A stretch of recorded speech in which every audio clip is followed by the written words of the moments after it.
Hey there, welcome to LSAT Demon Daily. I'm Kevin, and I'm joined by the wonderful Marissa. We are both teachers at the LSAT Demon, which you can find at lsatdemon.com. Today, we want to talk about logical reasoning and eliminating answer choices and coming across the right one. So we have this question from Claudia, which says, I have a logical reasoning question. I've watched a lot of videos on TikTok that the secret of getting all the questions correct is to not look for the correct answer, but to eliminate all the wrong answer choices until you are left with one. Would you recommend this approach in this section? Why or why not? So thanks for sending that in, Claudia. What do you think about that, Marissa? Yeah, Claudia, I think it's a good question. And I think it just sort of opens, a can of worms. Like there's no right or wrong here, but we are going to talk about the way that we tend to approach LR at the LSAT Demon and how we arrive at the correct answer. And so one thing that I think about that approach is that it is just one way to get to the correct answer, right? It is not the only way. And in my mind, it is not my default way. So what I do and what I teach, especially in my class LR prediction mode, is that we are reading the passage with such care and such attention that we can understand, hey, this is actually flawed and here's why, or, oh, this is actually just a collection of facts. And, they might ask me something that must be true or whatever, right? But I go even into reading the question, having read the passage so well that I know, oh, okay, there's a gap here. There's a missing assumption. There's something going on, right? Then I read the question and then I make my strong prediction, right? So if the question's asking me, oh, well, the logic in this argument fails to consider what, right? I'm going to think, yeah, what is the flaw here? What is this person failing to consider? I'm going to make my prediction. And then the way that I would address the answer choices is then I would open them up and look at them, right? If I'm drilling in prediction mode, I'd open them up and look at them. And I would say, what's the thing that most closely matches my prediction, right? And I would select that answer, but I would read all of them, right? Because each of the wrong answers is wrong for a reason, right? And the right answer is correct for a reason. And so ideally, you're doing the work up front of predicting the correct answer, identifying it in the answer choices, and then just sort of using that elimination to rule out all the other bad answers, right? Because there are going to be 4. What do you think, Kevin?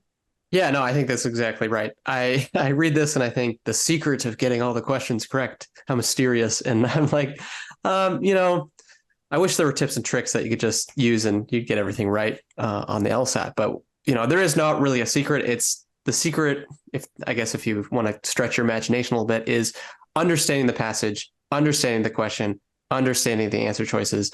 And as you said, eliminating the wrong ones. They're wrong for a reason. Sometimes for multiple reasons, it's not always just one thing.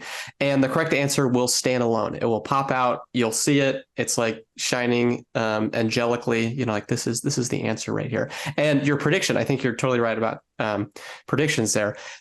It's a tool. It's a guide for us. We found the problem or we found the facts that are mentioned in the passage, and we're going to apply that to the correct answer choice that we see in the question. And, sometimes predictions are not perfect. They don't have to be, but, critically engaging with the passage and coming across that prediction should help you get rid of those 4 wrong ones and come across the correct one. So the secret isn't, this method that TikTok is sharing with you.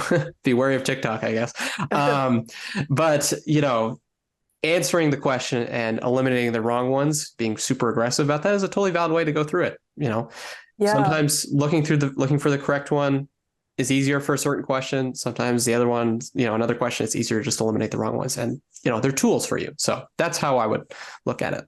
Definitely. And I love that you say, there's sort of a difference and these are just tools, because really, like when you think about a question type a question type that is answer driven, like you might predict something that would certainly be a weakener, but it might not be in the answer choices, right? If you're trying to also do like a most strongly supported or things like that, like you're looking to the answer choices to make the decision, like which one of these is most likely to do whatever, or right. So you are being asked to sort of like compare the answer choices against each other. So like with the answer driven question type where you're the answers kind of come out of thin air, like kind of come out of the answer choices, of course you're going to be eliminating, because what you should be doing is like what Kevin said, you're reading these with a healthy sense of skepticism, because 4 out of 5 of them are wrong, right? So you're going to be like, well, no, this doesn't make any sense. Like, and you know, Matt calls it like hopping off the train or whatever,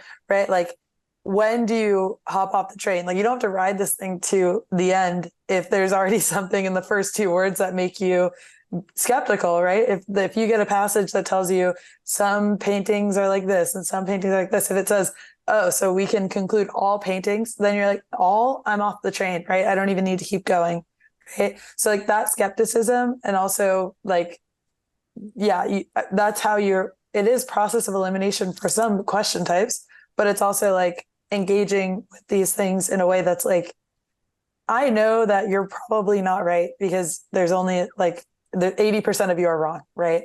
Yeah. I love that analogy. I've never heard that before. Yeah. I like that. Get off the train. You know, it's like, yeah, it's not worth your time at a certain point on answer choice. And, you know, you just, if it's wrong, you're like, okay, great. Thanks for revealing yourself to me. I can go now find the correct answer a little bit more easily. So exactly. Cool. That's all I got. Do you have anything else you want to add, Marissa?